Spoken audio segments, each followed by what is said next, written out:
In this video, we will learn how to prove the double angle and half angle identities, which are shown in this table. This, if you're a CPM pre-calculus student, this will help you with section 8.3.4, especially problems 130 through 133. So this video is not required. You may actually want to go into the book on page 362 and try problems 130 through 133 and see if you're able to do those without this video. If you do get hung up, then you can come back and watch the video, and that may help you with those problems. But again, this video is not required. You may be able to work straight through those problems without this video, in which case you don't need to watch it. Okay, so let's start with the double angle identities. So in the previous section, we learned the angle sum identities, which is the sine of A plus B is equal to the sine of A times the sine of B, or actually sine of A cosine B, plus cosine A sine B. Well, if A and B are the same angle, then we can say that that is sine of A plus A. And replace all the B's with A.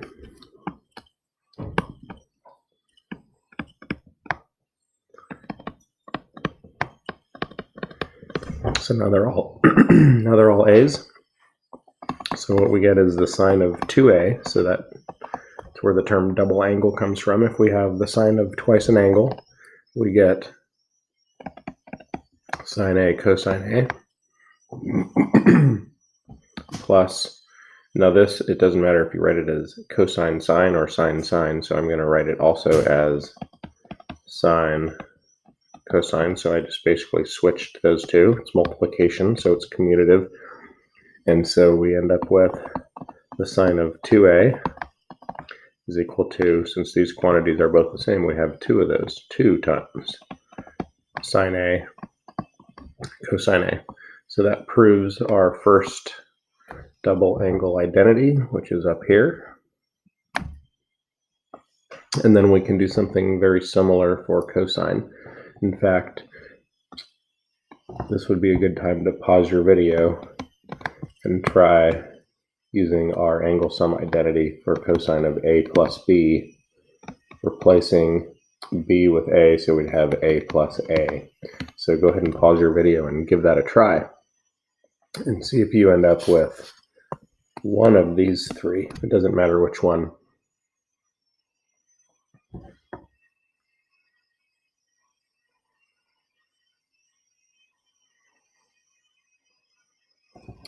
Okay, so the angle sum identity for cosine is cosine A cosine B minus sine A sine B. If we replace all the B's with A, then we get cosine A minus sine A sine A, which tells us that cosine of 2A is equal to cosine squared A minus sine squared A. And so that gave us this first one up here. And then there are a couple of ways that we can simplify that. We could also say that remember from the Pythagorean identity, sine squared A is equal to 1 minus cosine squared A. And so if we replace sine squared A with 1 minus cosine squared A, then we get cosine squared A minus 1 plus cosine squared A. Adding these together gives us 2 cosine squared A minus 1. So we have another double angle identity. Cosine of 2A is the same as cosine squared of A, 2 times cosine squared A minus 1, which matches this one. Or if we went back here and used cosine squared is 1 minus sine squared, cosine squared A is 1 minus sine squared A, then on the replacing this with 1 minus sine squared, we'd have 1 minus sine squared A minus sine squared A gives us cosine of 2A is equal to 1 minus 2 sine squared of A, 1 minus 2 sine squared of A, because these two together give us 2 sine squared A. And so that gives us our third double angle identity for cosine 2A. So we only got one when we did sine of 2A, but we got 3 different identities for cosine of 2A. And so that means whenever you're working with proving other identities, you could use any one of those 3 that you need to.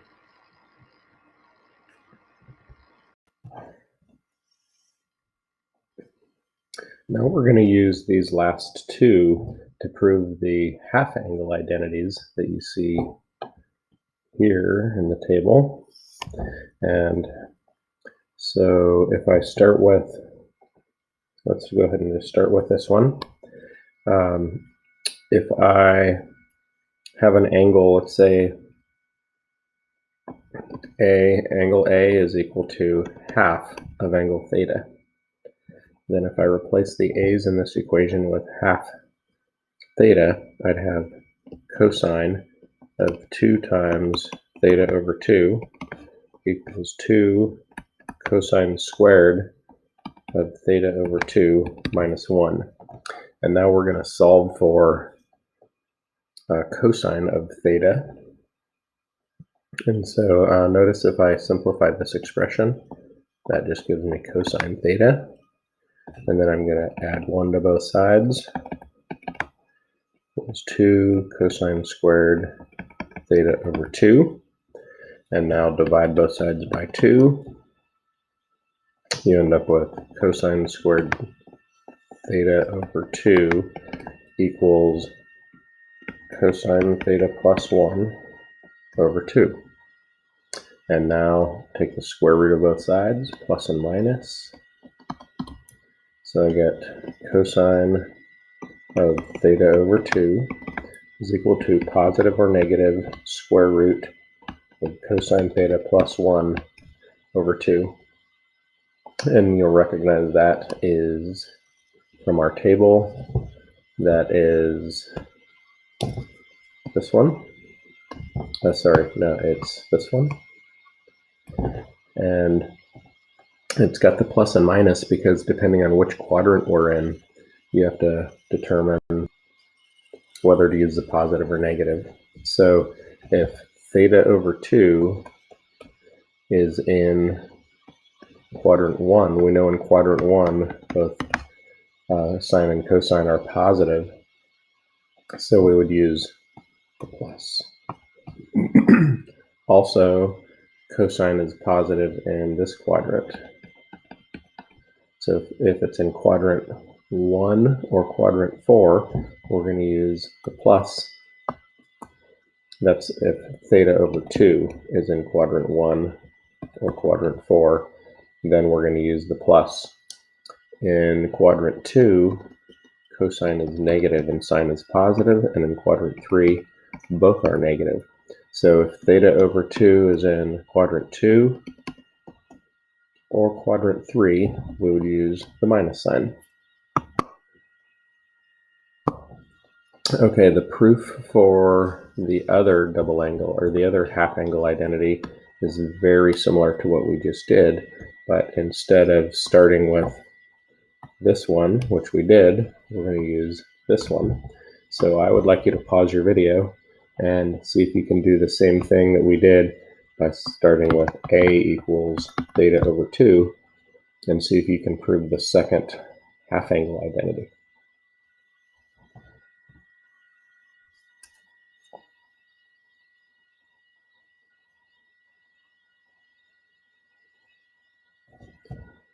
replacing all the a's with theta over 2, we end up with cosine of 2 times theta over 2 equals 1 minus 2 sine squared of theta over 2. So now we have cosine of theta minus 1 equals negative 2 sine squared of theta over 2. Switching sides, we get positive 2 sine squared theta over 2 equals 1 minus cosine of theta. And you could get that by basically what I did is I added 2 sine theta squared to both sides, and then subtracted cosine and added 1. And so this is what we get. And so now you can divide both sides by 2. So sine squared theta over 2 equals 1 minus cosine theta over 2. And then take the square root of both sides, plus and minus. So sine of theta over 2 is equal to positive and negative square root of 1 minus cosine of theta over 2. And that gives us our second half angle identity. So these last two identities that we got, we could use to find some angles that we wouldn't consider common angles. So for example, on the unit circle, we studied angles like pi over 6, pi over 4, pi over 3, pi over 2, and so on. But, or in other words, 30 degrees, 60 degrees, 45 degrees. But what if we wanted to find, let's say, the sine of 15 degrees? Prior to having these identities, we didn't have a way of getting that. But now we can say sine of 15 is the same as 30 divided by 2. So basically we're saying theta is equal to 30 degrees. And let's go ahead and use the right side of this. This would be plus and minus the square root from here, plus and minus the square root of 1 minus cosine of 30 over 2.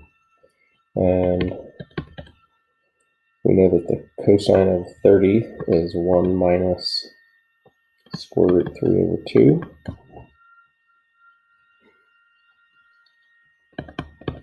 So the sine of 15 degrees is, since 15 degrees is in quadrant 1, then we're going to use the positive. That's because sine is always positive in quadrant 1. And so that is our expression, which of course this could be simplified. If you multiplied the top and the bottom by 2, then you have square root of 2 minus root 3 over 4. Square root of 4 is 2, so now we have the square root of 2 minus root 3 over 2, and so on. So now we have an expression for sine of 15 degrees, which we can also confirm that on our calculator if we change our mode to degrees. The sine of 15 is about 0.2588, and the square root of 2 minus the square root of 3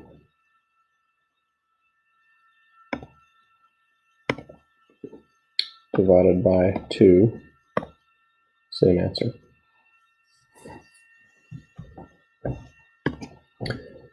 I'll also mention in this box, we've got these two other variations down in the bottom. Those come from taking these last two and replacing the alphas with